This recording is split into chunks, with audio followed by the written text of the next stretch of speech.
வணக்கம் and welcome to cinema matrix. இந்த வீடியோவில் எதை பற்றி பார்க்க போகிறோம் அப்படின்னா, கானா வினோத் உடஞ்சி அல்றாரு. எதுக்காக அல்றாரு அப்படின்றத டீட்டெயிலாக இந்த வீடியோவில் பார்க்கலாம். அதுக்கு முன்னாடி நம்மளோட சேனல் நீங்கள் சப்ஸ்கிரைப் பண்ணாமல் சப்ஸ்கிரைப் பண்ணி சப்போர்ட் பண்ணுங்கள்.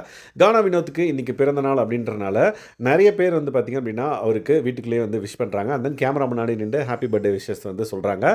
அதுக்கப்புறம் பார்த்தா பிக் பாஸ் வந்து சர்ப்ரைஸாக ஒரு கேக்கை வந்து அனுப்புகிறாரு.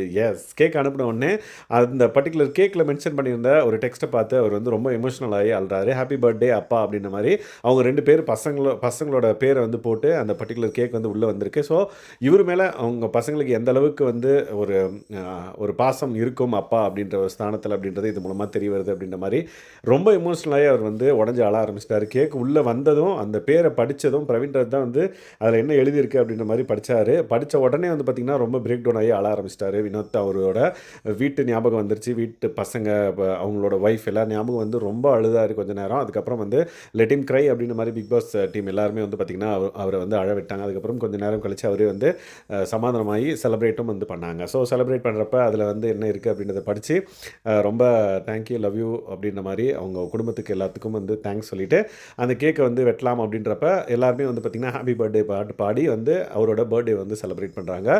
இன்னொரு விஷயம், பிக் பாஸே வந்து பார்த்திங்க அப்படின்னா ஹாப்பி பர்த்டே சாங் வந்து பாடி வந்து பார்த்திங்க அப்படின்னா அவருக்கு வந்து வாழ்த்துக்கள் தெரிவித்தோடனே எல்லாருமே வந்து பார்த்திங்க அப்படின்னா ஷாக் ஆகுறாங்க. அண்ட் தென் இதுதான் பிக் பாஸ் ஹிஸ்ட்ரியிலே ஃபஸ்ட் டைம் அப்படின்னே சொல்லலாம். ஸோ அந்த மாதிரி ஒரு சூப்பரான ஒரு பர்த்டே செலிப்ரேஷனாக வந்து இருந்தது. ஒவ்வொருத்தரும் வந்து வினோத்தை பற்றி நிறைய பாசிட்டிவ் திங்ஸ் வந்து சொல்லி அவருக்கு வந்து ஒரு மோட்டிவேஷன் கொடுத்தாங்க அப்படின்னு சொல்லலாம். ஸோ இந்த மாதிரியான செலிப்ரேஷன்ஸ் வந்து பிக் பாஸ் வீட்டுக்குள்ளே நடக்கிறப்ப ஒரு பெரிய பாண்டிங் அண்ட் தென் பெரிய ஓப்பன் அப்லாம் ஆகும். அந்த மாதிரி எல்லாருமே வந்து ஓப்பன் அப் ஆகி வினோத்துக்கிட்ட அந்தளவுக்கு நல்ல நல்ல வேர்ட்ஸ் எல்லாம் வந்து ஷேர் பண்ணது அவரோட கேமை ஸ்ட்ரென்தன் பண்ணுறதுக்கான ஒரு பூஸ்ட்டாக இருக்கும் அப்படின்னு சொல்லிட்டு நான் நம்புகிறேன். ஸோ இந்த மாதிரியான செலிப்ரேஷன்ஸ் அண்ட் தென் பிக் பாஸே வந்து இறங்கி வந்து பர்த்டே சொன்னதெல்லாம் வந்து பார்த்திங்கன்னா புதுசாக இருக்குது இந்த சீசனில். ஸோ இந்த மாதிரியான பிக் பாஸ் அப்டேட்ஸை நீங்கள் தெரிஞ்சுக்கணும் அப்படின்னா நம்மளோட சேனலை சப்ஸ்கிரைப் பண்ணாமல் சப்ஸ்கிரைப் பண்ணி சப்போர்ட் பண்ணுங்கள். தேங்க்ஸ் கைஸ், பாய்.